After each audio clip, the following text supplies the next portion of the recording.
has all the hallmarks of a good disaster movie. An impending crisis that threatens to engulf the world.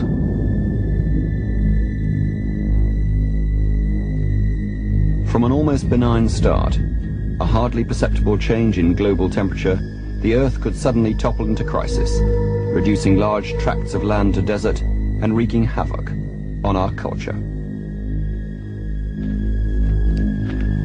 For proponents of the greenhouse effect, it heralds something akin to an apocalypse. An Earth parched and scorched by the sun, a climate in chaos.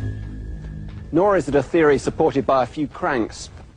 It's been endorsed by the great and the good, by politicians and academics. There's only one problem. There's mounting evidence that it's not true.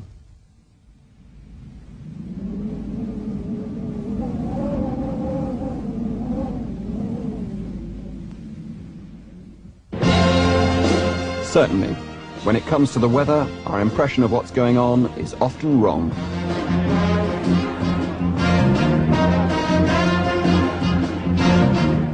An Earth Day conference at the University of Missouri in the heart of the United States.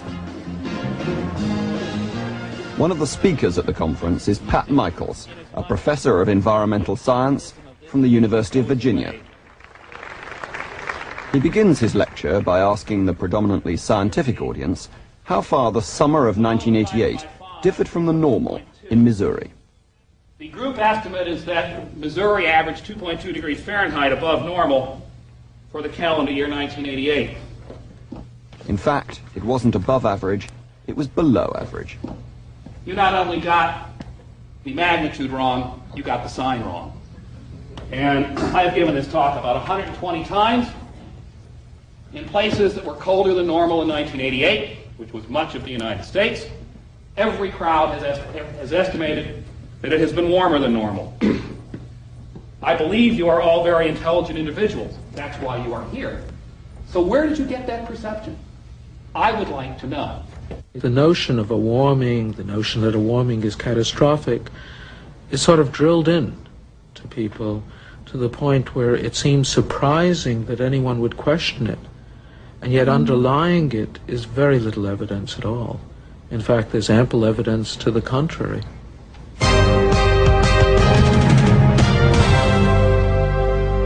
And some experts are saying now that the whole world is heating up because of a global greenhouse effect. That is heat caught in the atmosphere by air pollution that prevents its escape. NBC's Robert Hager explains. In Washington, a Senate committee heard some scientists say the phenomenon known as the greenhouse effect is here. The problems unaddressed have the potential for turning the world into a form of chaos not greatly different from that produced by global war. Information from satellites has convinced most scientists that average temperatures will rise by 2 to 5 degrees Celsius over the next 100 years. But is there any real evidence of a forthcoming disaster? No, I wouldn't think that there would. Wouldn't think there was any evidence for a catastrophic change in our climate at the present time. No evidence at all? There's no evidence at all. The case for the greenhouse theory rests on 4 pillars. On the one hand, there's the factual evidence. Firstly, that the Earth's climate record shows temperature has increased and sea levels have risen. And secondly, that carbon dioxide, or CO2, has been the primary cause of these changes.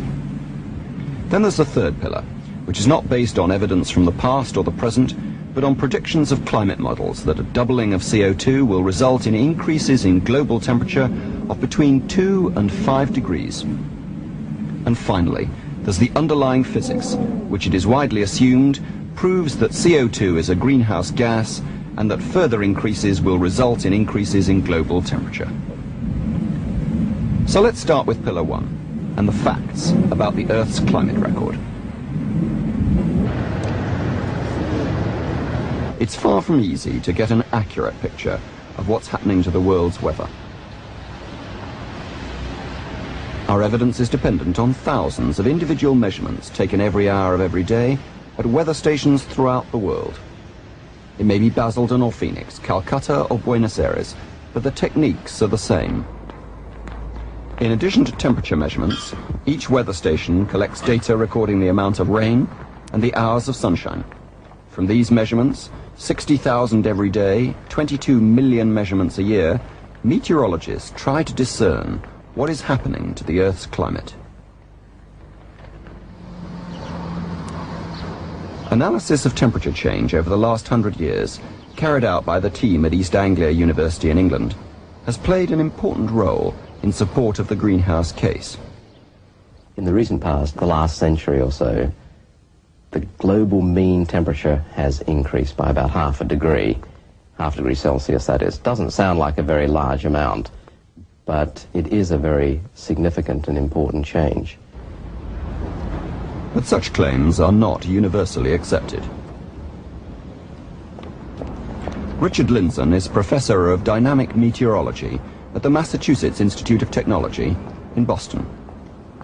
I think most scientists I know feel it would be very difficult to say anything about this record as it stands. I'm reasonably confident that given that record alone, few people would plausibly say that this indicates man has created warming. There are a number of problems with the data. The first of which is that the weather stations are not evenly distributed around the globe. Land is only about 30% of the Earth's surface. If you want to take a global average, you're already hoping that this 32% will be representative of the whole. So, for instance, you have St. Helena Island representing 1/3 the Atlantic Ocean. And that's a little bit questionable. The weather stations may not be uniformly spread over the Earth, but in addition, they often tend to be situated in towns. In Phoenix, not only is the weather station in the middle of the city, it is also next to the airport runways, surrounded by acres of tarmac. The surface right here, the rocks and all the asphalt at the airport, that just holds the heat in. We'll be 10 degrees warmer than anybody here overnight, because it's even noticeable when you drive away from here. Phoenix is like every other city. As it has grown, the temperature has gone up. And because many of the world's weather stations are situated in towns, the temperature record is potentially threatened by this effect, the urban heat island phenomenon. We've been able to detect heat islands in cities as small as 300 people. And the second we move into an urban environment, no matter how small, and begin to replace the natural vegetation with concrete, you would create something of a distortion in the temperature pattern. It's an effect that can add up to 2 or 3 degrees. And if we look at the issue of global warming, and we say how much warming do we think we should have seen or will see in the future, it's on the order of 1 or 2 or 3 degrees. Dr. Balling has studied urban heat island effects in hundreds of cities throughout the United States. We have to be careful when we look at people who say, I have detected global warming, because what they may have detected is urban warming. Professor Wigley defends his data and plays down the urban heat island effect. You can estimate what that residual effect might be, and we believe that it's quite small. I agree, it is a small effect in terms of the total area of the globe that's being affected by urbanization. The problem is that most of our measurements come from these areas. And an awful lot of the weather stations are in towns, aren't they? A number of weather stations are in towns. There are a number of ways that one can account for that problem. The obvious way is just to eliminate those stations from the data set that you use to calculate the large area average temperature values. But presumably there must be lots of towns where you don't have data from around them, so it's very difficult to tell whether there's been an urban effect or not. That's right. And I should say that this is an area of ongoing research and still of some concern. Dr. Balling's results would seem to justify that concern. We looked at 1,000 stations in the United States that came from very small towns, averaging no more than about 5,800 people. And we looked at the temperature pattern from those cities over this century. We found out that most of the United States has cooled this century, not warmed. Furthermore, new data from space has made the land record more doubtful. Until recently, we've had no alternative but to rely on thermometers and weather balloons. But now, for the first time, satellites are giving us another source of information.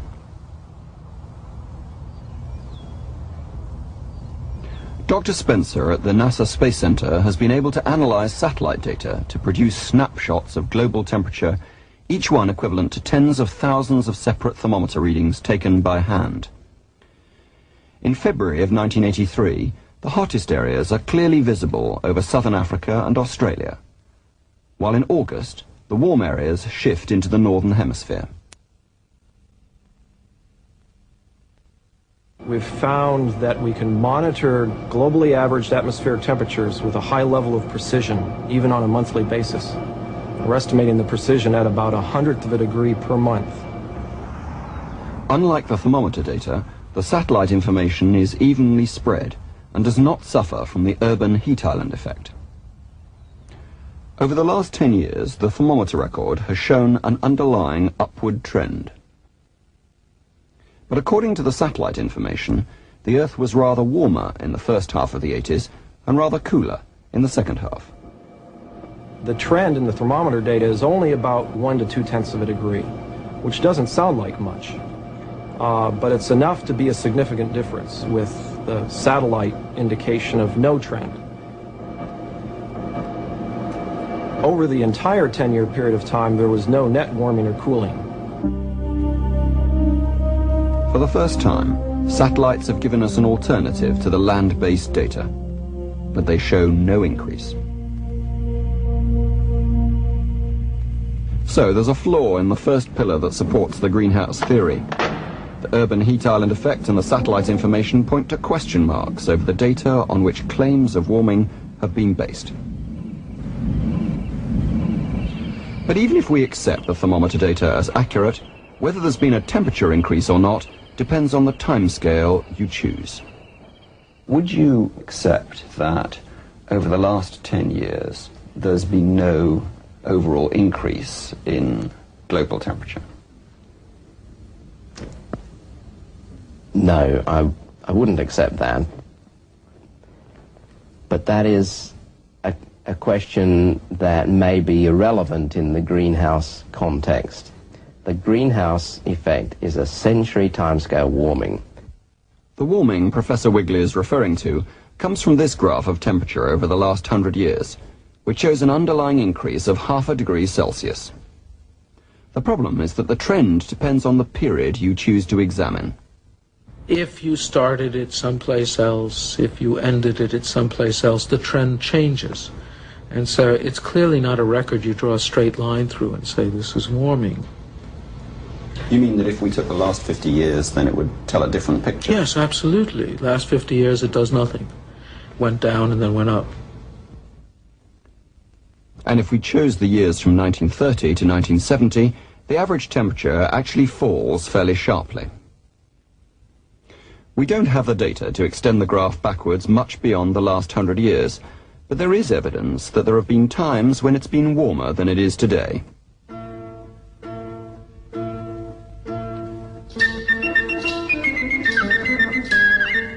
Medieval records show that vines were grown throughout Britain, and remains of a beetle, a species of nettlebug, has been found in York 1,000 miles north of its current habitat in the Mediterranean.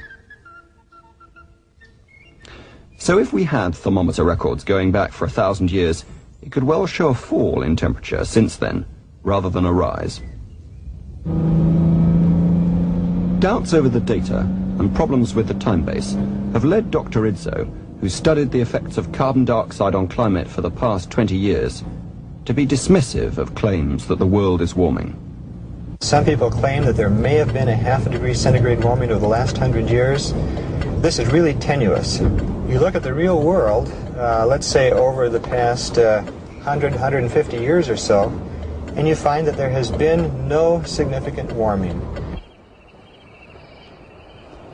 But perhaps more than global temperature rise, it's been predictions of increases in sea level that has encouraged impressions of impending catastrophe.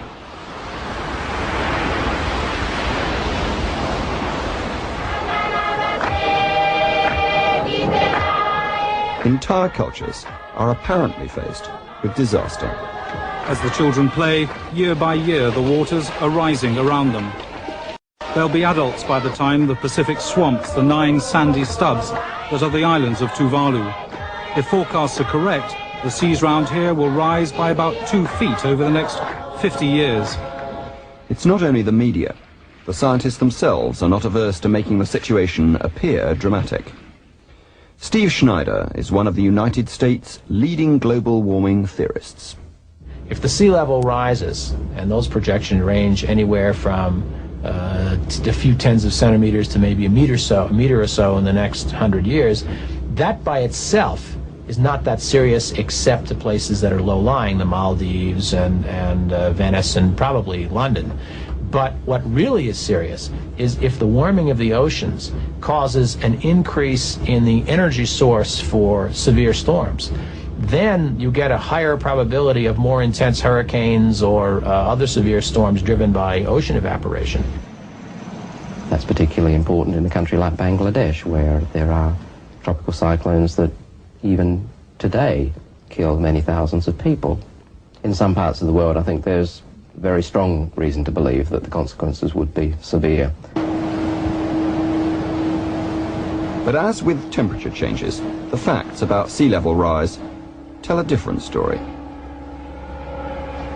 The Oceanic Institute near Cape Cod, 250 miles north of Manhattan, is one of the most influential organizations studying the sea. For many years, Dr. Aubrey, who heads coastal research at the Institute, has traveled the globe investigating changes in sea level. Can you tell whether the sea level has gone up or not over the last, say, 100 years? No, we can't unambiguously say exactly how much the ocean has risen over the entire globe. Some tide gauge stations show the sea level rising over long periods of time. Others show sea level falling during other periods of time. The problem is that the land is also moving up and down. In some places it moves up considerably fast, in other places it falls, it subsides fairly fast. So you're measuring the sea level against another level that's moving up and down. And that leaves you with a lot of uncertainty about how much the ocean is moving versus how much land is actually moving. If you look at the British Isles, you see the same thing in a very small portion. The northern part of the British Isles, sea level is falling. South part, the sea level is rising. In the past, people have averaged different sets of tide gauge records, and they've averaged those tide gauge records for different periods of time, say from 1930 to 1960 or 1910 to 1980. And every time you take a different set of stations and a different set of dates, you can come up with whatever answer you want, in effect. I think on a time scale of the past 100 years, the errors are so great in trying to estimate what the global sea level is doing that we cannot come up with a useful answer that's going to be usable for predicting what sea level may do in the future. We may not be able to predict what will happen in the future, but Dr. Aubrey has no doubts about the evidence so far. There's no evidence that sea level rise has accelerated due to global warming. While direct measurements have been unable to confirm that sea level is rising, in 1989 there appeared to be evidence of sea ice melt. When submarines passing under the North Pole reported that the ice at specific points was less deep than it had been 10 years earlier. But Julian Parron at the British Antarctic Survey is sceptical. Just 2 snapshots of Arctic sea ice 10 years apart, even if it did indeed show a thinning, wouldn't really be significant compared with data taken from long-term monitoring of sea ice extent.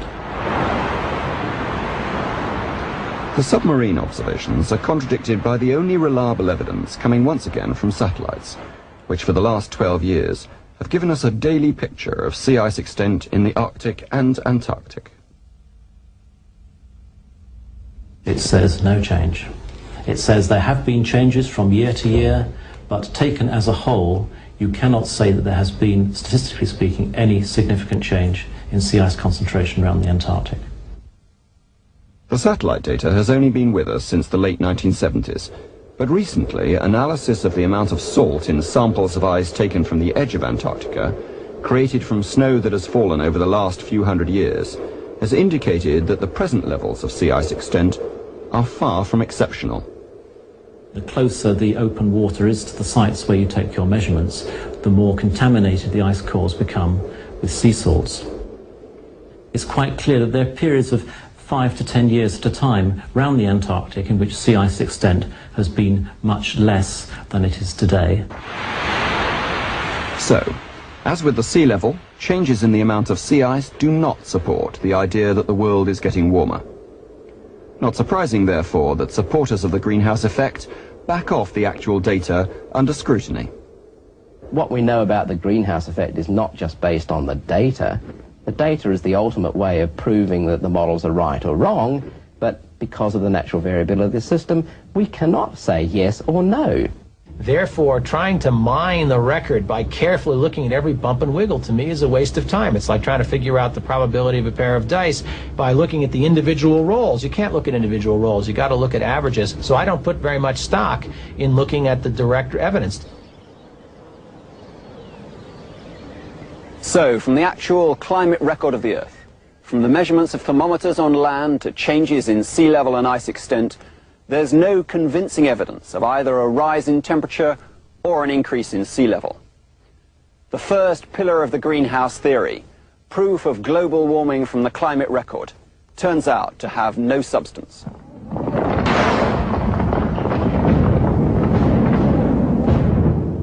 Like the first pillar, the second pillar also relies on our past evidence of the climate, but this time to support the claim that carbon dioxide causes an increase in temperature.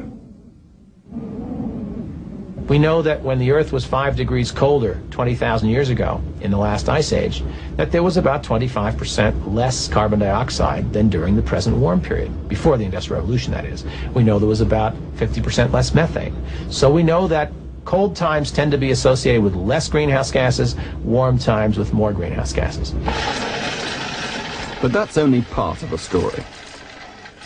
Our knowledge of ice age temperatures and the levels of CO2 comes once again from the analysis of the ice buried within the Antarctic plateau. Excellent. Ice cores taken 2,000 meters below the surface have enabled us to look at the last 160,000 years. This is probably a year or so, perhaps 2 years of snow accumulation. Yes, this is the top end, it's here, so this is the youngest snow, and the bottom we have the oldest snow. There's no doubt from the record that for the last couple of 100,000 years, temperature and carbon dioxide levels do appear to follow each other. But it's far from clear that carbon dioxide causes temperature to change. We certainly know that the temperature falls long before the carbon dioxide levels fall. Is it thought that the decline in temperature actually causes a decline in CO2? Well, it clearly does. I mean, it clearly, in the end, the sources of CO2 are reduced and the sinks for CO2 are increased. So there has to be this quite straightforward effect. So, if the record from the distant past tells us that if anything it's temperature that causes CO2 to change and not the other way around, what does the recent past tell us? One matter over which there is no dispute is that levels of carbon dioxide in the atmosphere have increased substantially. But it's not been a steady increase. CO2 levels rose slowly from the middle of the last century, but it was only in the 1950s that levels started to increase rapidly. But even if we accept the thermometer data, the temperature change, which is supposed to have been caused by CO2, does not coincide with the increases in carbon dioxide. It's pretty apparent that the lion's share of the warming occurred before the lion's share of the trace gases went in. Yes, in fact, that's a remarkable puzzle. So how does he solve it? In the first part of the century, you see a large natural warming. Well, you know, natural variability's got to go both ways, so why should it be strange that in the next 40 years or so there was a large natural cooling, which was large enough to offset the greenhouse effect? Michaels has a more straightforward explanation. There are only so many things that can go against a simplistic theory before you have to admit that the theory is simplistic and needs revision. So, not only does the climate record fail to prove that carbon dioxide causes temperature change, but if anything, there's evidence to the contrary. The second pillar supporting the greenhouse effect turns out to be as insubstantial as the first.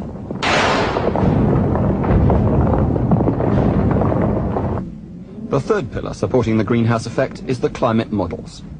Perhaps more than anything else, it's been the predictions of these climate models that a doubling in CO2 will lead to an increase in global temperature of 3 to 5 degrees Celsius by the end of the next century that have sustained fears of an impending crisis. But can we rely on these predictions? Although superficially similar, the climate models are radically different in character from the models used to provide daily weather forecasts. The computer models used to generate the weather forecasts, with which we're all familiar, start from information about the current situation and try to calculate what will be happening over the next few hours and days. The complexity of the mathematics involved means that the models cannot predict with any accuracy beyond 5 days.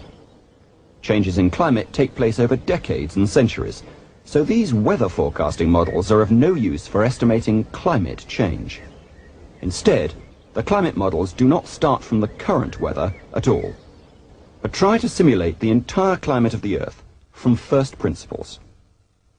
The computer is given the amount of heat arriving from the sun, the laws of physics which describe how heat radiates, and the radiation properties of the atmosphere. It then calculates the temperature of the Earth, the wind speeds, the rainfall, and so forth. The models then simulate the Earth's climate over a number of years and produce an average annual temperature cycle. We can see how the predicted temperature in a single year differs from this long-term average. The red areas are hotter than normal, and the blue areas cooler. But according to the models, with a doubling of CO2, large areas become hotter than the current average. This model, produced by Steve Schneider's department at the US National Center for Atmospheric Research, is one of the world's 5 influential climate models. But if we're to believe the predictions of these models, we must first be convinced that they accurately simulate our current climate. The point that should be made is that Dr. Mitchell heads the team at the Met Office in Britain that has developed another of the world's major climate models. what in general we get is not just the north-south distribution of temperature, but also the large-scale variation across the continents. And this is very much as observed. They do very well. When we take our models and we let the sun get higher, it gets warmer, and we let the sun go away, it gets colder. I remember once talking to a U.S. congressional hearing about this, and one of the senators said to me, "You mean to tell me you guys have spent $1 billion of our money telling us that the winter is cold and the summer is hot?" And my answer was, "Yes, sir, and we're very proud of that." Some scientists, however, are less impressed. I don't think we could speak of the models as being accurate at this point. They're experimental tools. We're trying to forge these tools. To use them in a forecast mode for delicate things like this warming is calling on an accuracy these models simply do not have. We certainly don't understand the models well enough to take their predictions seriously. One criticism of the models has been that they fail to take account of all the so-called feedback effects. Some of the most important of these are related to clouds. Professor Jonas is a world expert on the effect of clouds on climate. His experiments are designed to find out how different types of cloud reflect the sun's rays. The climate models are treating clouds in a very simplistic manner, and this makes it very difficult to include the true magnitude of the feedback effects within those models. If temperature rises, evaporation increases and more clouds are created. But in turn, the clouds then reflect the sun's radiation away. This has the effect of giving rise to a smaller amount of warming at the Earth's surface, so that the effect of the increase in temperature due to carbon dioxide is reduced by the presence of the clouds. These effects are not small. The energy balance equation tells us that if everything else is equal, if you change the reflectivity of the globe a mere 2% or so, you compensate for a doubling of carbon dioxide because you reflect away more solar radiation. So very slight changes in cloudiness, which are responsible for much of that reflectivity, very slight changes can drastically influence how the world responds to the trace gases. So given the simplified character of the models, we'd be wise to treat their results cautiously. They give roughly the right seasonal cycle of temperature. They show that it's warmer at the equator than it is at the poles. But some of those things you're mentioning are pretty gross, aren't they? Yeah, pretty gross, yes. If the model didn't show that it was warmer at the equator and cold at the poles, there'd be something seriously the matter. Yes. Yes, it's more important to know that a model that's used for climate studies reasonably well predicts storm tracks over the North Atlantic, or shows you that the Sahara ought to be a desert. But showing that the Sahara is a desert is what the Met Office model has failed to do according to its published findings. If you look at its predictions of current rainfall, it shows that as much rain falls on the central Sahara in summer as Ireland and Scotland. There's no doubt on regional scales of 2,000 kilometers or less, one cannot have a lot of confidence in the model predictions. Others go further. I don't believe that there is any good evidence to suggest that we should believe what they are telling us. Right now, they have been predicting that for the CO2 content rise that we've experienced over the last century or so, there should have been a couple degrees centigrade warming, but there hasn't been anything like that. There's a possibility of a ½ degree centigrade warming, but that may be due to other causes, or it may not be a real warming at all. It may just be a figment of the data due to problems such as the urban heat island. Overall, you are confident that the models give an outcome for climate change that we can rely on? I am convinced that models are the best way of trying to determine what the outcome of increases in trace gases are. Well, that's a different answer. That is a different answer, yeah. The question is, can we at the moment believe in the predictions they're making with any confidence? Right, can you just be a bit more specific about, you say, predictions? The most obvious one, the prediction of the effect of carbon dioxide on temperature. It's difficult for me to, I'm not sure how one can quantify confidence. We should caution here that it's not that these modelers are incompetent, bumbling people. They're limited by something called the speed of light, and that's why simplifications are made in the models. So why is anyone taking the models seriously? I don't know why they're taking the models seriously.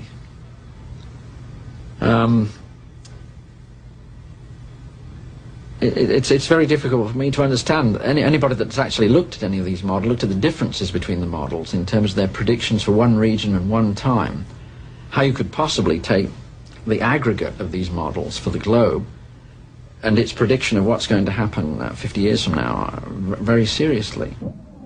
The third pillar supporting the greenhouse theory turns out to be as flimsy as the first two. So there's only one remaining support for the greenhouse theory, the underlying physics. To me, and the reason I strongly believe there's a high probability of unprecedented change in the next century, is not based on the performance of the planet in the last 100 years. There are just too many unknown and unknowable factors in the past 100 years. So it's based on the greenhouse physics. So exactly right.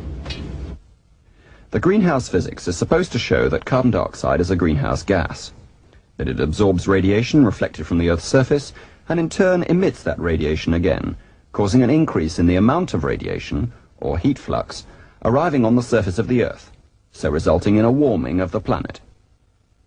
We know how much has gone in very well. We know how much more methane there is over the last 100 years. We know about the CFCs and their greenhouse gases too. So we know the greenhouse gases are going into the atmosphere, and therefore we know there will be some warming. But the assumption that the basic physics necessarily implies a warming is not accepted by some atmospheric physicists. There are people around, there are a lot of scientists around, not only members of the public, who are saying, as if it's absolutely categorically the case, that if you increase CO2 in the atmosphere, you get heating. Yeah, I'm saying that that's not at all evident. CO2 is not the only greenhouse gas, nor the most important. Water vapor is the primary greenhouse gas, along with the other major greenhouse gas, ozone. A number of other trace gases, such as methane, play a minor role. These gases do not simply absorb radiation, they also emit radiation. And like all good absorbers of radiation, they're also good emitters. In fact, they emit as much as they absorb. Furthermore, the way they absorb and emit radiation changes throughout the atmosphere. The radiative process is therefore highly complex, and the effect of any one gas is not the same throughout the atmosphere and is linked to all the other gases. Additions of CO2 to the atmosphere will certainly cause an increase in the downward flux at the surface of energy, but that will not necessarily change the temperature of the lower layers of the atmosphere. This additional energy coming down from the CO2 at the surface, what I think it will do is it will evaporate more water and put more water into the system. And that will have a lot of ramifications, one of which is the radiative effects, which, as I said before, will tend to produce more cooling by the water vapor, and we can demonstrate that. But in addition, it will produce more cloud, and the cloud will have other effects, such as reflecting more solar radiation. So it's not at all obvious that by increasing the CO2 in the system, that you've actually changed the temperature in the positive sense. You could actually end up with a lower temperature. Professor Newell is not alone in this view. In a recent paper on the effects of carbon dioxide, Professor Elsesser at the Lawrence Livermore Labs, a major US government research establishment in California, concluded that a doubling of CO2 would have little or no effect on the temperature at the surface and, if anything, might cause the surface to cool. The complexity of the radiation effects of the greenhouse gases is further confused by convection currents, which carry warm air at the surface to higher altitudes.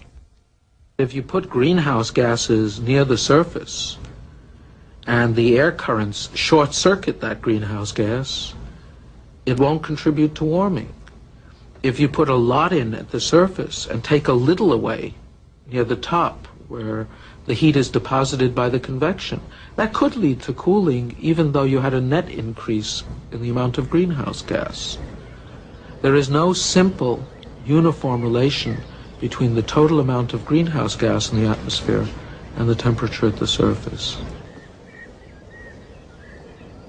At the very least, we simply don't understand enough about the behavior of the atmosphere to predict the effect of a change in CO2 with any certainty.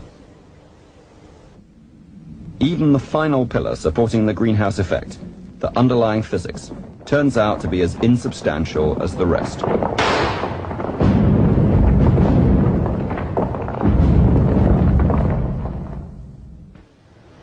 Although there is no evidence that increases in carbon dioxide are bad for us, it's still easy to think of it as a pollutant.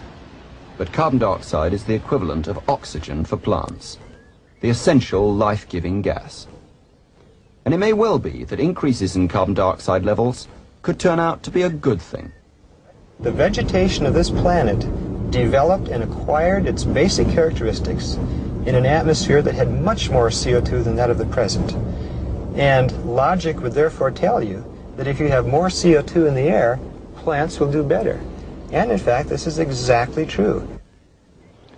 For the past 3 years, Dr. Rizzo has been growing sour orange trees in enclosures containing double the amount of CO2 than normal. The carbon dioxide-enriched air is continuously pumped into the chambers and escapes up through the top. At the same time, identical trees are kept in exactly the same conditions, but are fed normal air only. These trees are planted directly into the ground. This chamber here is getting twice the normal amount of carbon dioxide as what is in the atmosphere. You see the trees are growing quite well. They're taller than we are. Over here is a companion chamber that is receiving only ambient or normal air. And the trees here are only half as big as the trees in the enriched chamber. The enriched trees have 180% more volume in their trunks and branches than do the trees in the normal CO2 chamber. I think the interesting question is, how much could we possibly put into the atmosphere, let's say if we burned all of the fossil fuels that exist in the crust of the Earth? It's been estimated that the most we could increase it is about 10 times the present level. And from all of the studies that have been done, 10 times the present level would have no deleterious effects upon animal life, and it would be still beneficial to plants. It's very likely that we are going to need the added benefit of atmospheric CO2 enrichment to feed the generations that are going to come after us.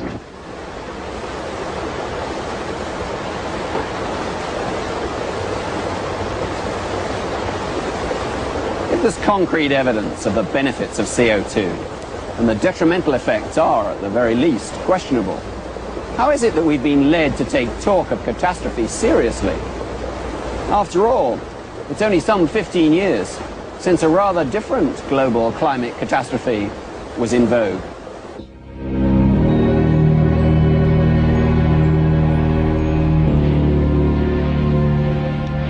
There's the ever-present threat of a big freeze. Will a new ice age claim our lands and bury our northern cities? It's buried Manhattan Island before, when great glaciers half a mile thick filled the valley of New York's Hudson River. You do accept that sort of 10, 15 years ago, people were talking about a global cooling, not a global warming. Yeah. People were talking about global cooling 15 years ago, but not everybody. I was one who was not sure. You say you didn't believe in global cooling, but in your first book you said, I've cited many examples of recent climatic variability and repeated the warnings of several well-known climatologists that a cooling trend has set in, perhaps one akin to the Little Ice Age. Mm-hmm. Well, that was just 14 years ago. Yeah. So I said that because at the time it was true. But you got to be honest. You got to tell things the way they are. I don't mind people quoting what I had to say in the 70s. But doesn't all of that add up to saying that you're asking governments to spend billions of dollars on a view which is different from one you held a decade ago? I don't see any problem in saying that people learn. I'm not embarrassed about the view I had a decade ago. You should remember that when I was going to graduate school, it was gospel that the Ice Age was about to start. And to tell the truth, I had trouble warming up to that one, too. So this is not the first. It is certainly the loudest of the climate apocalypses, but it is not the first. There may be many reasons why we might want to believe in an apocalypse, but for the scientists involved, some of them are very straightforward. It's easier to get funding if you can show some evidence for impending climate disasters. In the late 1970s, of course, it was the coming ice age, and now it's the coming global warming. Who knows what it'll be 10 years from now. But sure, science benefits from some scary scenarios.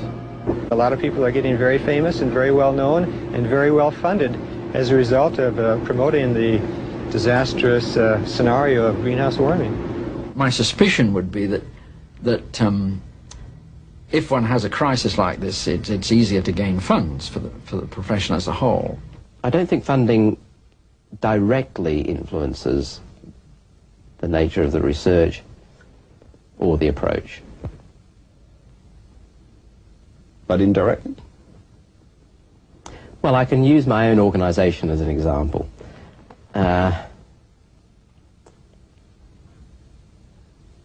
You're asking me a very difficult question here.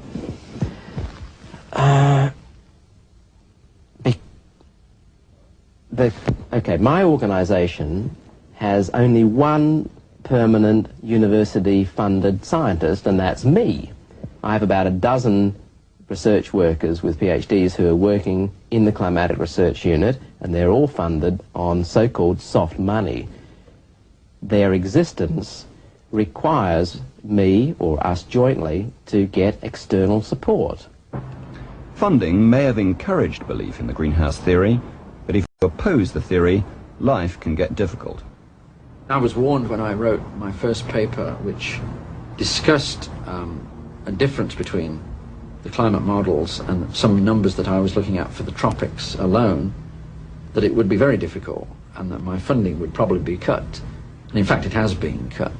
Did you believe that at the time? No.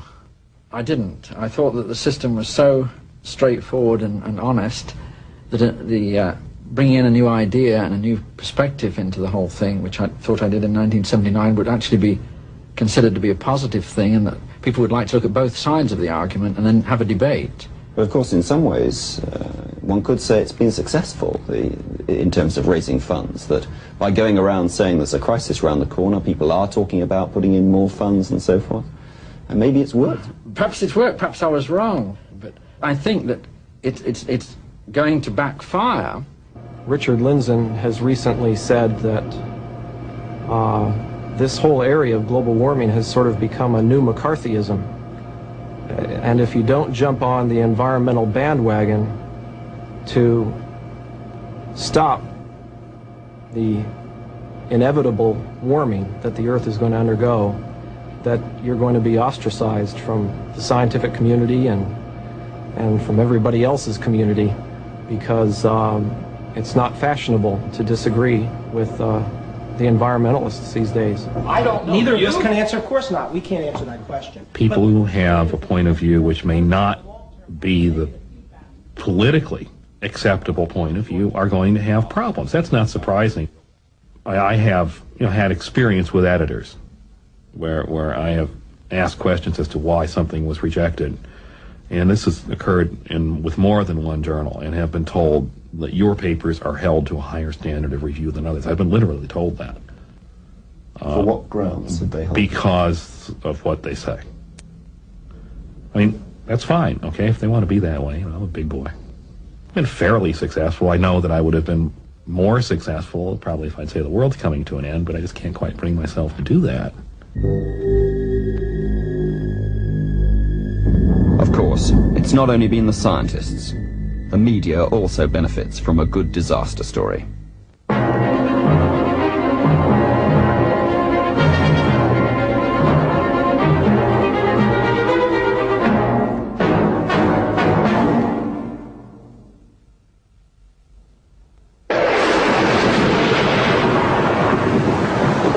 Storms, cyclones, drought, high winds and floods. A foretaste of global warming, a change in the climate caused by man's pollution of the planet.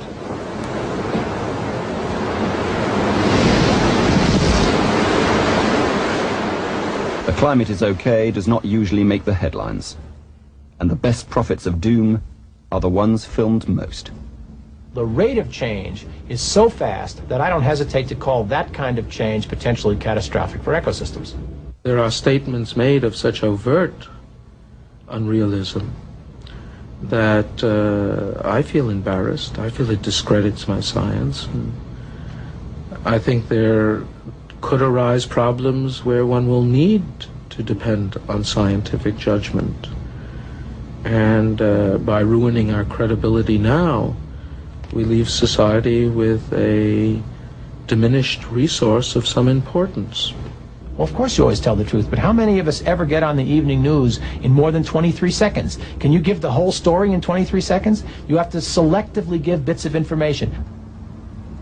And if the scientists and the media have connived to make a good story, the politicians have not been slow to see the advantages to them. We would be taking a great risk with future generations if, having received this early warning, we did nothing about it, or just took the attitude, well, it'll see me out. Why do you think it is that politicians, and indeed Congress, have been convinced that there has been global warming? I don't know that they've been convinced, but their business is to be responsive to their constituents, and their constituents are convinced. It would certainly not be in their best political interest to not act convinced, would it? So the people want to believe this, and politicians have to respond somewhat to the people's wants. They can't say to their constituents, you are stupid, can they? It may not quite add up to a conspiracy, but certainly a coalition of interests has promoted the greenhouse theory. Scientists have needed funds, the media a story, and governments a worthy cause. And beyond that, is it the millennium that encourages notions of an apocalypse? Or simply that in a world without belief, we need a catastrophe to give us something to believe in. Where for once, in a battle between nature and humankind, we can line up on the side of good against the forces of evil. I mean, this thing is being fought with dull knives and Zipcos. I don't know if you realize that. There's a lot of blood on this thing. In what way? People hate each other about this issue. You haven't noticed that? You ever seen a nastier scientific issue? Why do you think that is? I don't know. I guess because people passionately feel that it's a battle between good and evil. If the consequences of the greenhouse theory did not extend beyond a moral crusade, it could be left to those with a religious turn of mind. But it cannot be so lightly ignored. Would you march down the road toward a policy which people have rightfully said requires an economic restructuring of the world, knowing that the world was behaving opposite to what the basis for that policy said